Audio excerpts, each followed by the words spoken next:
Welcome everybody to our latest podcast. I'm pleased to be joined by Matt Smith. And Matt, how you doing today? Hanging in there. Life is it's complicated right now. I don't know what else to say. I don't know Uh, what else to say. it's always complicated, Matt. It's always complicated. They lied to us growing up in school, and they're like, it always seems smooth sailing when you were growing up being an adult, but it's just anything but, and life is just not easy for a lot of us right now. So, hanging in Yeah, there day by day. yeah. But hey, you're using all the math equations you learned in school, right? Oh yeah, Yeah, definitely. Every single one of those using algebra every day. yeah, Yeah, yeah. Science, all the sciences, chemistry, I'm breaking down yeah. those compounds. I'm really Right. glad we went over all that stuff. Yeah, it Yeah. was good stuff. It really helps us all every single day. It does. It Actually, we does. probably need it to calculate gas prices and things like that. But Yeah. Yeah.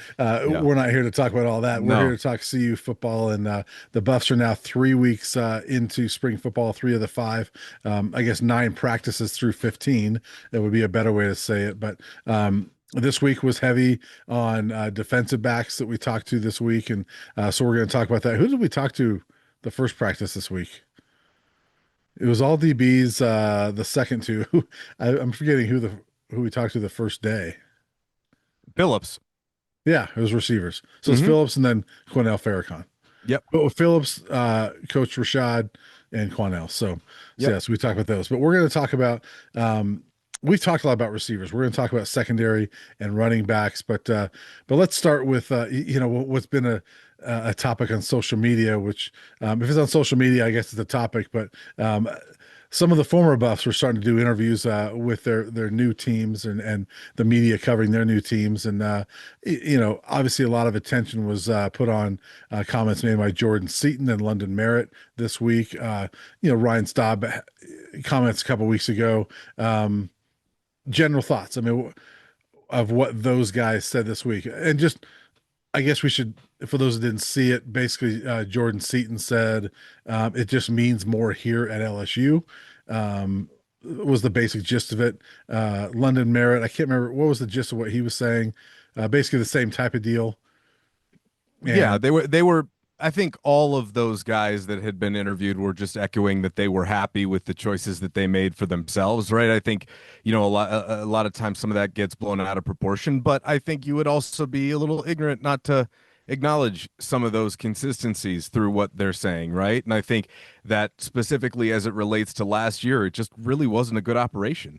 Any part of it, I think yeah, that translated onto the field. It was kind of a flawed approach in general, and we talked about that plenty using Pat Shermer's offense with RPO style quarterback. It didn't mesh, and yeah, they tried to fit a square peg into a round hole last year, and unfortunately, it just the wheels came off at the end of the season. And who is really surprised that guys who left a place where you were losing 55-10 or whatever the Utah score was, and then Arizona the next. Like, who's surprised that guys who went through that really didn't have a good experience?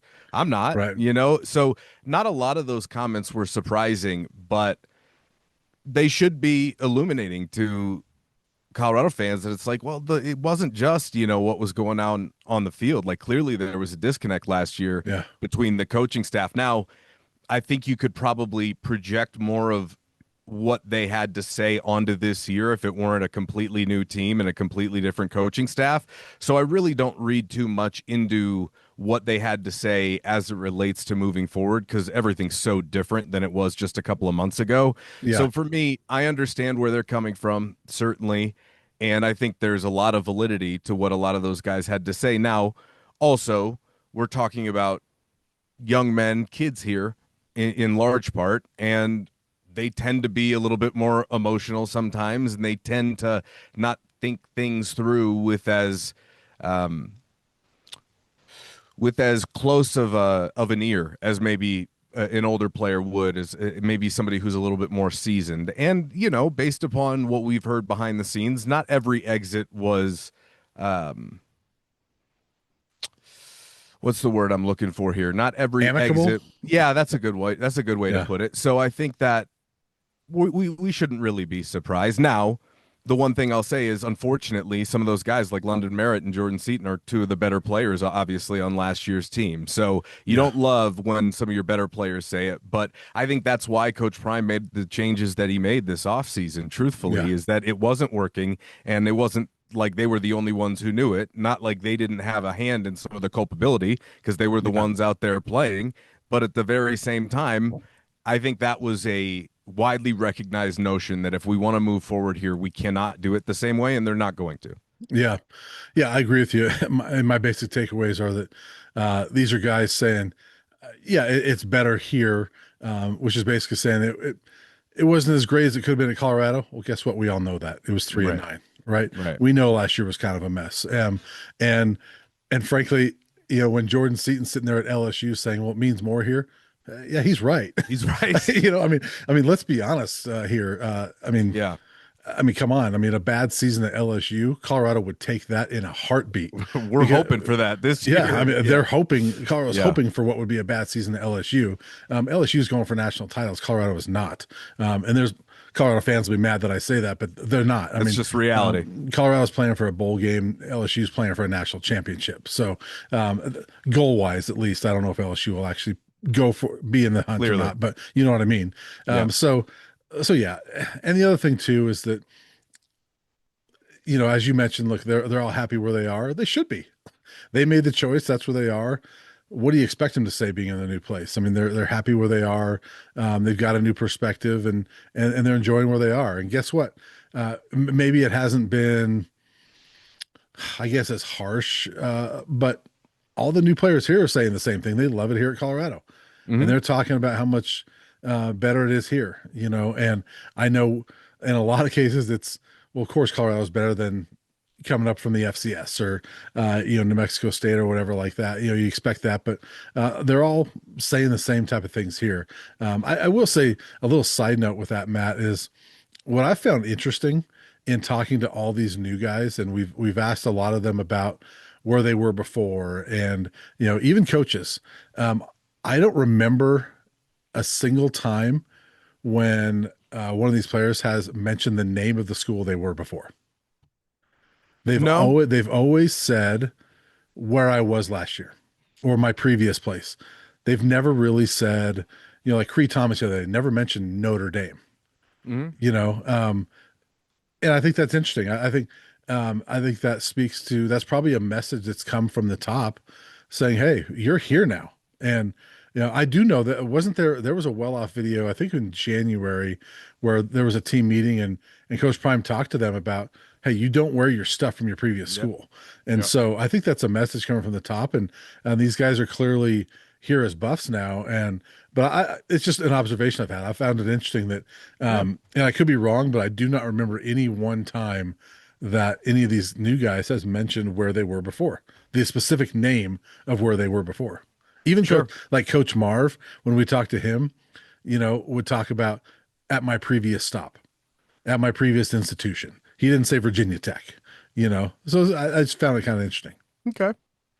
Yeah, I mean, I don't have much of a reaction to that. Yeah, just an I did. observation. Yeah, sure. I did see the clip that you were referencing about Coach Prime in that team meeting, talking about how it's a fresh start here, and certainly, I think this is a team full of a lot of transfers who are really looking forward to being here, as you said, and yeah, as opposed to maybe somebody who was at an Alabama. Like I remember when Will Shepherd was here mid-season. Obviously, it was a really fun year. They had turned things around, and I asked Will about the differences between the Big 12 and the SEC, and he's still like, no, Yeah, it's not even close. So that's why to illustrate your point a little bit there, I think that you're not really seeing that because it's not like the step down you're seeing. It's more of a lot of guys taking a step up, and yeah, certainly an approach that nobody really. I mean, why are we talking about old stuff? And yeah, certainly for a soundbite for a place like, look, is anybody surprised London Merritt's talking and raving about what they're doing at Clemson?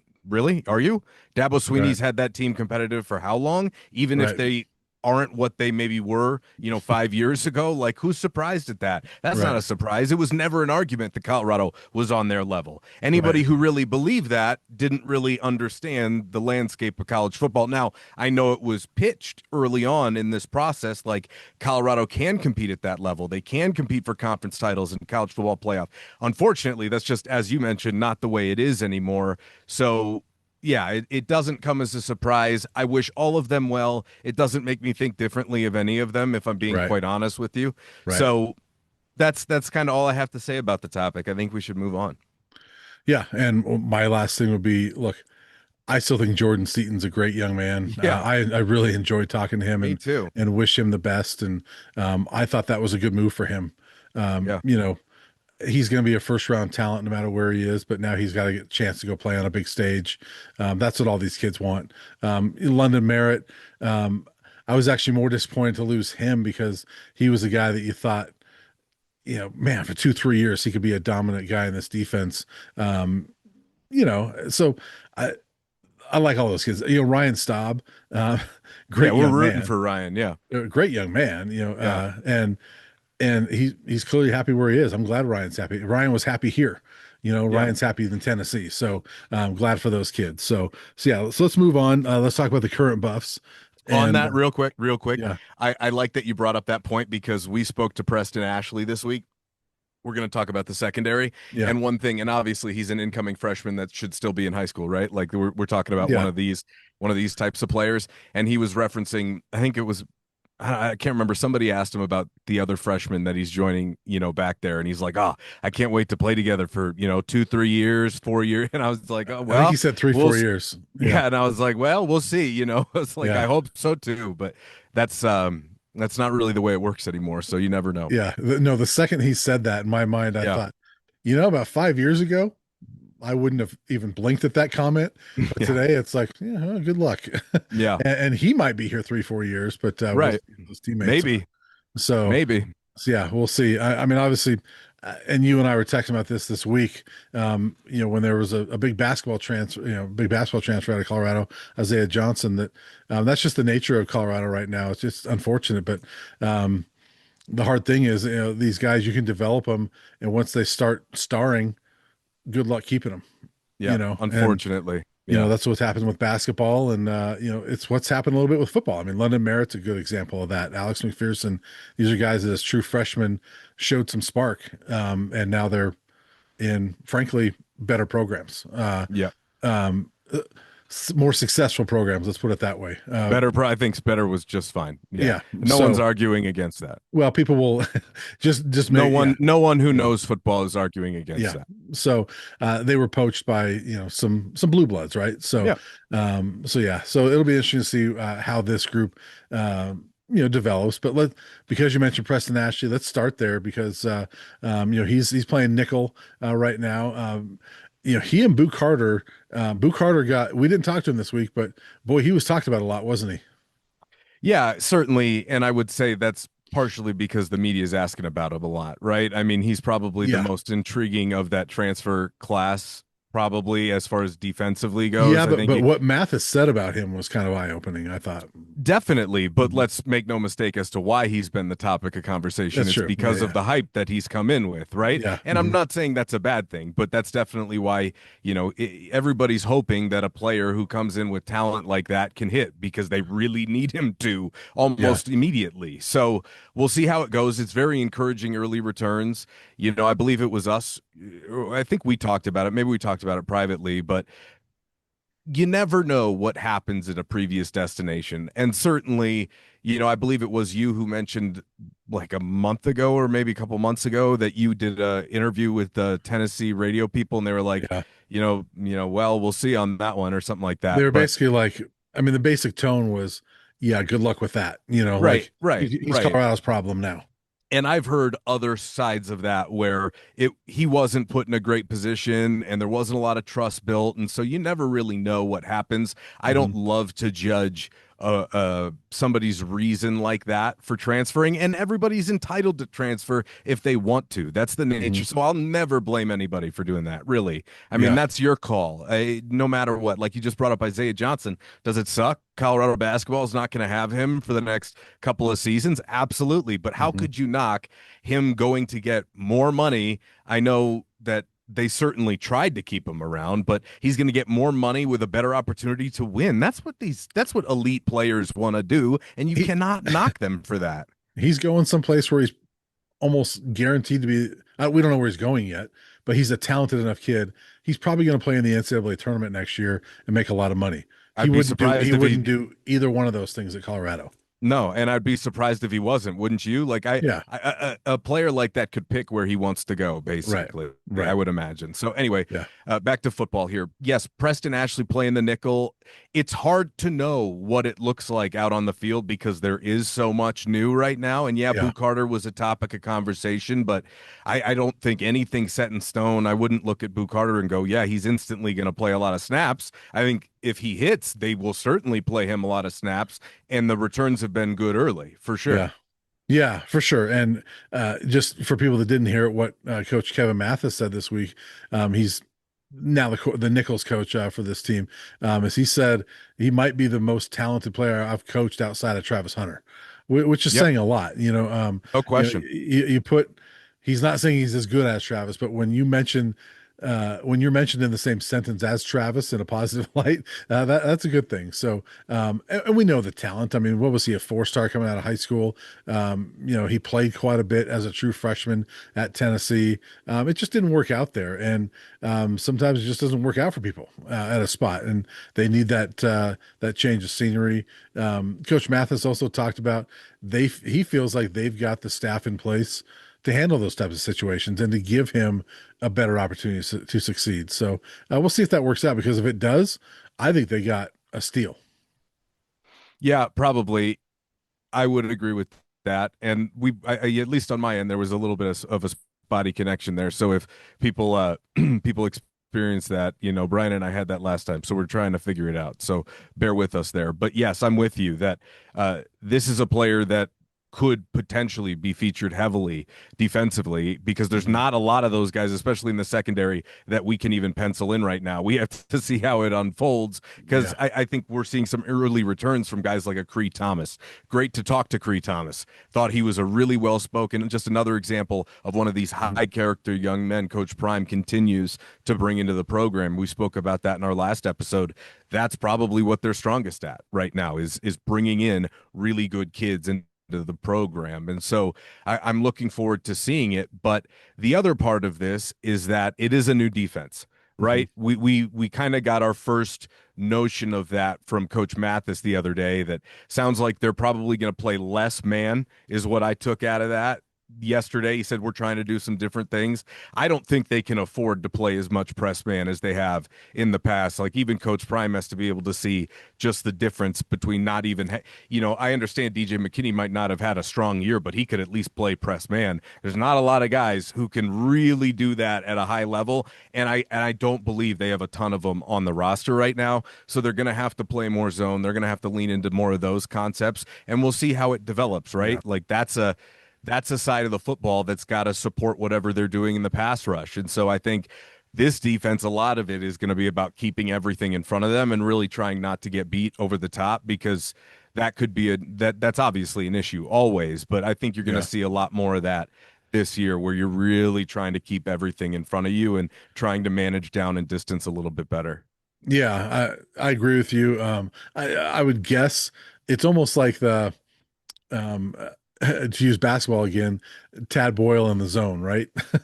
He's never liked the zone, but sometimes you got to go to it. That might be the same with Coach Prime and Press Man, right?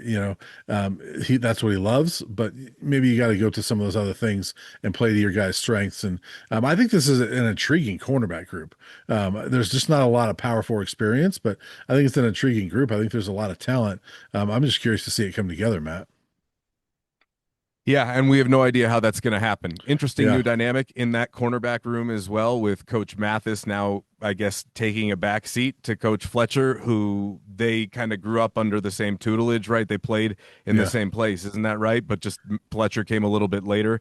They Yeah. talked about this week the close relationship they have with each other. So it sounds like Fletcher's going to focus more on outside, and Mathis is going to look more at the inside guys. Right. And I'm sure they'll Mhm. do, everything together, but at least that's how titles go right now. So we'll see how that all comes together because Brian, I think that group is wide open. Like we've talked to RJ Johnson a handful of times now, and sounds like RJ's starting to mature a little bit in it of himself. I can see it in him. He's grown up a Yeah. little bit Mhm. compared to who he used to be. So that's good to see. Hopefully he's healthy and stays that way. Uh, Justin England, not really sure what they have there, even though he played at a high level at James Madison. I did just see him get torched by Danny Scudero in practice yesterday. So who knows with all of these guys? It's very tough to say. You're looking at a lot of profiles like a Tion Parks from last year, guys who are very Mhm. productive at a lower level and are now trying to make the leap up. It doesn't work out for everyone. So I don't know how it's all going to play out. I have questions at that position right now.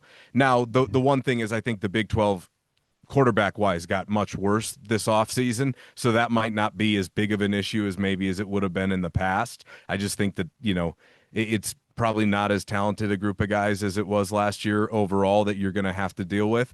But we'll end up finding that out in short order once the actual football of it all starts. How they're deployed, right? That's going to be a big question. I think it'll probably be a heavy rotation, don't you? Yeah, I would think so. And we saw some rotation last year because they couldn't find the right guys, right? Yeah. They weren't playing great. And so I you hope it's rotation for a different reason because there's a Yeah. lot of guys you feel like can get the job done. But yeah, I think there's a lot of intriguing guys. Justin Eaglin, I think, is intriguing. After Yep. helping JMU to the college football playoff, he had an interception against Oregon in that playoff game. Emory Floyd was an all conference player Yep. At App State. I think Cree Thomas is loaded with talent and didn't get to play a whole lot last year because he's behind the best corner in America, Leonard Moore, and so you understand why he didn't play, but he's intriguing. And Yep. Paul Stokes coming from Utah, which we know they can play defense over at Utah, and he was a true freshman last year, didn't play a lot. I'm intrigued by him. So RJ Johnson, 30-year buff, hasn't played a lot in his college career, but I think there's talent there. And so Makari Vickers is there as well. So I think there's a lot of different guys that can play, but if you and I were going to make a depth chart right now, I don't know who I would put in as No my idea. starting two or my next two. And No idea. I could do a two deep, and somebody I'm not even including in that two deep could be the starter.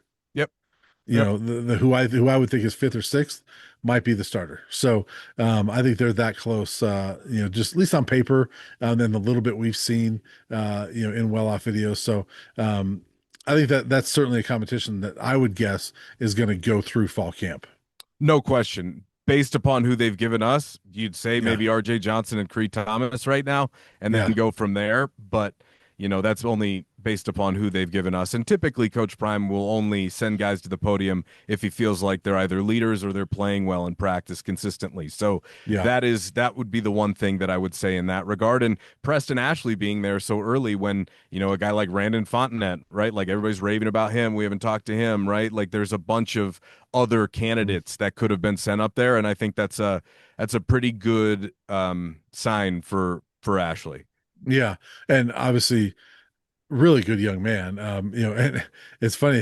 He grew up idolizing Coach Prime. Even though he's obviously a generation behind those that would have watched Coach Prime, but loved Coach Prime, and he's super eager to be a buff. Maybe that's why Coach Prime put him up there because Maybe. Ashley loves him so much. But He's a great kid. I'll say that. he's a Really great enjoyed kid. talking to him. Yeah. Yeah, I did a Zoom with him when he committed.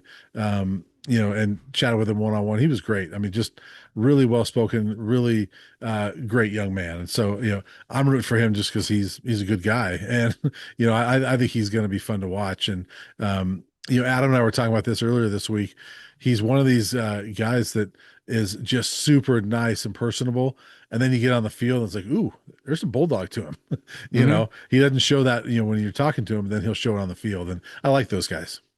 Yeah. And maybe this is just what we're being shown on Well Off, but I feel like there's a little bit of a chippier nature to this group than maybe last year's. Yeah, The practices, I think they've dialed up the intensity a little bit more than last year. Now, obviously, everybody wins spring ball because you're playing, against each other. yeah, But it's been, I think, something that I expected to see was the coaches trying to maybe feed some more life into this whole process. And yeah. with a guy like Marv compared to a guy like Livingston, I really like Robert Livingston, but Marv has more juice to him. And obviously, the same can be said about Marion over Pat Shermer. So Yeah. probably starts there and filters down throughout the coaching staff. And it doesn't mean that that's necessarily going to make it automatically better. It just means that that's the nature of what we've seen.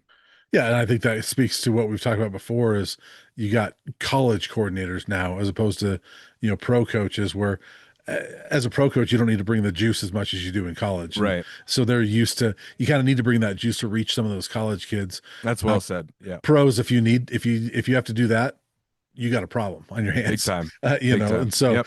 I think that we're seeing that and I think this team needs that. This team could have used that last year. Yeah. I honestly think if just having the personalities of these coordinators last year might have given this team enough juice to win some more football games because this team was just kind of Yeah. dull a Yeah, lot. it was. They Yeah. they needed a kick in the butt a lot, and so they've got coaches now that'll do that, and I think that's important. Yeah, I'm with you there for sure. Should we move? I don't have a ton of other notes on the secondary other than Yeah, jury's still way out for me on totally. that Yeah. on even safeties included. Like I think they should have a better group to pull from Hmm. their safety position. Will they have anybody as impactful as Tawfiq Bayard? I'm not exactly sure. That Right. remains to be seen. Corners, yeah, they underperformed last year. Now it was coming off the Travis Hunter year, so we probably had a little bit of skewed standards there. Hmm. But at the same time, it was still underwhelming. That being Yeah. said, I think it could even potentially come in under what last year was. I hope to be wrong there. Doesn't mean that's going to be the case. That's just how volatile I think the situation is right now. I could see it being a disaster. I could see them finding a couple of guys that end up working out well there, which just means there's a big disparity. And I'm sure if I feel that way, I'd be very surprised if that's not the way it actually is, because Yeah. normally you have a pretty good inclination about what it's going to be.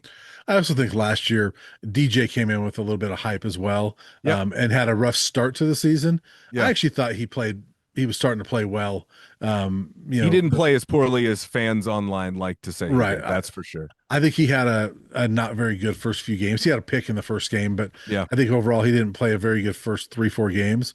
And then he started to play well, and then was out with an injury, missed the Yeah. last few games. So, Look, there's a reason Notre Dame wanted him. yes, he's a talented young man. So I think there was expectations on him. The expectations after last year are low. So I think it's going to be easier to reach that bar with Probably. this group. I'm intrigued by the pieces. I think I actually like the depth more than I liked last year, but will they find two guys that can take over this thing? I don't know. That's what I'm curious about. That's where my question marks are is who are your top two? But I actually like the depth. I like the talent. Okay. So let's move on to running back, and because that's a spot we have not talked about. That's an intriguing group as well.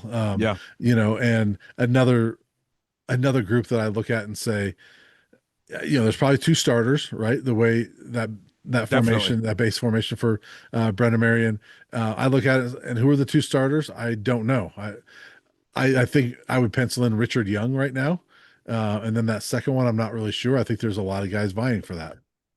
Yeah, I think DeKalen Taylor's a part of that, whichever combination. I think he's more of an in-pen guy, quite frankly, because he's shown what he can do out of the backfield as a receiver Yeah, as well. And we've yeah, obviously seen just get him to the corner and let him go, right? hmm, That's one thing I'll tell you in general, what I've seen from this offense is they're going for explosive plays. They'll probably turn the ball over and they'll probably make some mistakes trying to make some of that stuff happen, just kind of the nature of the beast, but they will have more explosive plays this year. I feel pretty confident in saying that. I don't know if it'll translate to more wins, but they're going to try for a lot more of those if yeah, that offensive line can hold up, assuredly. So I'm looking forward to seeing that. It should be much more exciting to watch this offense than it was last year. We're starting to see, hmm, as you mentioned, those two running backs in the backfield.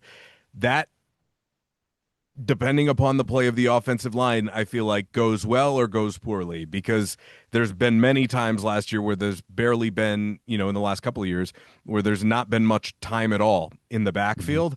Yeah, And if you've got another guy in there and it's crowded and you're doing a lot of this sleight of hand stuff, if that line can't hold up, it might be a mess. But I think it will also provide, again, on the good side of that, some very deceptive plays, and you'll get somebody out the back door and bust one for 50. I expect more opportunities to hit home runs on the ground than we've seen since Coach Prime has been here, judging based upon yeah. what we've seen early. Well, there haven't been home runs on the ground, right? I don't even I mean, know I off the meant top of my head. opportunity, even Yeah, just I opportunities know. for it. Yeah. Yeah, I know. I don't even know what the longest run is under Coach Prime in these last 3 years. I know Augustive's touchdown? Augusta have had a long one. Was it Arizona? Arizona, I can't remember.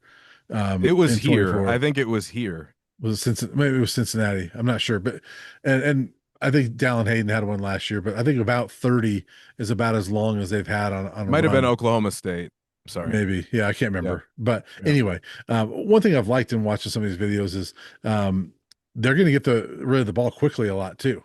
And there's an emphasis on getting your speed out to the edge and getting rid of the ball quickly. I mean, there's a lot of those quick throws. So they obviously got a lot of small, speedy guys, Yeah. and you're going to try to get them the ball. And so at running back, you don't necessarily have a whole bunch of small, speedy guys, but you got that nice combination of Richard Young's the big guy, Damian Henderson's kind of a bigger guy, Michael Welch is a bowling ball type, DeKalen Taylor, Jaquil Smith are more of those speedy guys. And so I think it's an interesting mix at running back. I think they're all going to play. I think there's going to be Yeah. a lot of rotation there as well. I mean, we saw last year, Damian Henderson and Smith were both 500-yard rushers at Sacramento State under Brendan Marion, and neither one of them led the team in rushing. So there was three guys last year that ran for 500 yards in that offense, and I don't expect that at Colorado. No. I think they're going to have a harder time running Yes. than Sac State did, but I also think they're going to run the ball much, much better than they have at Colorado in the past 3 years. I'll just say right now, if they end up with three guys with over 500 rushing yards, I'd be surprised if they don't make a bowl this year. Because that means you Yeah. probably Mhm. controlled a lot of the pace of play, which Yeah. again, I don't think it is going to happen. So we'll see. I mean, they could end up having maybe two. One would be great. They haven't had one yet. So that would be, I don't think they've had one yet, have they? They haven't had a 400-yard rusher under Right. Coach Yeah. Prime. Yeah. Okay. So, So, let's baby steps here. But yeah, I would say that if he's able to replicate that at all in any form or fashion, yeah. that'll make things way, way easier. It's just hard without having. We all know Coach Prime likes to sling the rock around, and this team has a lot of weapons outside. And I do believe he'll defer to Coach Marion. But as we know, Coach Prime has said before, he'll get in there too and offer his opinions. And Yeah. they built this team outside, so they want to get these guys featured. Make no mistake, they didn't bring in a Bolitnikov, what was it, semifinalist, just to have him out there blocking. They're going to throw Right. the Yeah. football around. So we'll see. From practice, it looks like they're going to be a shot offense. I mean, Juju's constantly. I have to tell you, and this is just from what we've seen. I still need to see the intermediate and the short throws from Juju. That stuff's got to get like. There's no question if he's got man to man on the outside, Juju's going to throw a really pretty ball down the field. I don't Mhm. think if he's got time to do it, nobody's doubting that. What can he do because that's what, like, two or three times a game, maybe. What Yeah. can he do the rest of the time? That's the stuff I really need to see him getting better at. And I think that's where Isaac Wilson comes into the conversation, that if Juju can't fix and improve enough to feel confident enough in some of the short yardage stuff, that's where I think the door opens potentially to maybe Isaac seeing the field earlier. I Yeah. believe it's still Juju's job to lose, though. I Yeah. I, I just Mhm. don't think that they would give it to Isaac Wilson, even if he outplayed him. Like, I think it would have to be conclusive. They're paying Yeah. Juju Lewis a lot of money, and as much as we can say he's going to play the best guy on the field, we have yet to see Coach Prime bench somebody who's been paid over $1 million in favor of somebody else. So until that happens, I'm gonna guess, and it's obviously not just him. That's kind of how it goes. But until that happens, I'm just gonna assume that Julian's probably the starter here. Yeah. I would agree with you, but I would also not put Julian's name in pen at this No, point, no, because I think Isaac's going to push him, and no I question. think there's a real shot of Isaac Wilson pushing him to the point that Isaac's the starter. I think it just has to be it has to be a case beyond all doubt, right? I You got to agree. have No, conclusive evidence. I totally agree with you, Yeah, but I could, there's a world in which I see that happening, for sure. No question. and so it's not to me a clear cut. Like even last year, I know it was a competition and they didn't name the starter until late. I went all off season last year Of believing course. it was going to be Caden Salter. Yeah, Um, right now, I don't necessarily I'd be 100%. shocked. I don't 100% put Juju in there. He's I, my favorite for the starting job, but he's not my 100% right now. I'd I'd probably put him in there. I'd be pretty shocked if Isaac Wilson was your day one starter. Doesn't mean he couldn't be. Yeah, I just think that based upon how this is supposed to go, I'm gonna be really surprised. Now it all depends upon how fast he can pick up the offense if he's really yeah, struggling in practice, but I don't anticipate that to be the case. Like I don't anticipate Isaac Wilson to have been so much better in practices that they're like, well, I mean, like it's clear to everybody here. yeah, Everybody's that we've been talking to has certainly been giving Juju his just due as well. So yeah, I I think you would hear that a little bit more if Isaac was really pulling away in that regard. And obviously something we'll monitor. Doesn't mean it can't happen, but based upon the way things are structured, I mean, that was why you previewed Juju last year and yeah. put him in. Obviously, but I will say there's been a lot of ringing endorsements for Isaac Wilson, Yeah, or no question. a lot of high praise for him, Yep. and and He's you and talented. There's no doubt, buddy. you and I have talked about this, that there has never been that surefire endorsement from Coach Prime Yep. for Julian Lewis. Yep. He often uses the phrase, "Well, he'll be coming around the mountain when he comes," Yeah. meaning he's not quite there yet. Yeah. So Coach Prime needs to see more, and so that's where I'm basing it off of, is because we're not there at practice, but Coach Prime tells us, he's like, "Hey, he'll be coming around the mountain." So there's clearly more potential that Julian Lewis still has to reach. I still love the kid. I think he's going to be a really good quarterback. And I predict him to be the starter, but I think that Isaac's pushing him. Yeah, and hopefully this is the week that they open up a practice for us to come out and watch, as they said that they were going to do, or at least Coach Prime said that he Yeah, was going to do, so that we can actually, be able to report back on what's really going on out there. That would be nice. That yeah. would be nice, especially this time of year, right? I mean, it was, gosh, the last time we watched a practice was the first spring they got here. That was they let us check out one, but man, it Well, would be a good thing technically, to. the spring game is watching a practice. Technically it is. Technically it is. Yeah, so maybe that's what he meant. Like he'll, what, Yeah, this year I'll let you guys into the yeah, spring game. Wouldn't put yeah, it past him. yeah, Anyway, yeah, so hopefully this is the week. To go back to running backs, just very briefly to wrap that up. The fact that we feel more confident in that group, and that hopefully that group is the best that they've had since their arrival here as a regime, that's a group that is really going to have to take the pressure off whoever it is, Lewis or yeah. Wilson, no matter what, Mhm.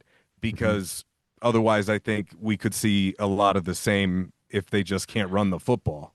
Yeah, yeah, and I don't think they're going to have as much trouble running the football. I think, No, I hope not. and I know, again, it's spring ball and you're going against your own defense, and who knows how good that is. There's obviously question marks on all of it, but I really liked a lot of the running plays I'm watching, Yeah. in spring ball, and so they've hit some big ones, and it's Yeah. not just one guy. I mean, we've seen DeKalen doing it, we've seen Richard Young doing it, we've seen Micah Welch hit some, and so yeah, I think it's exciting watching.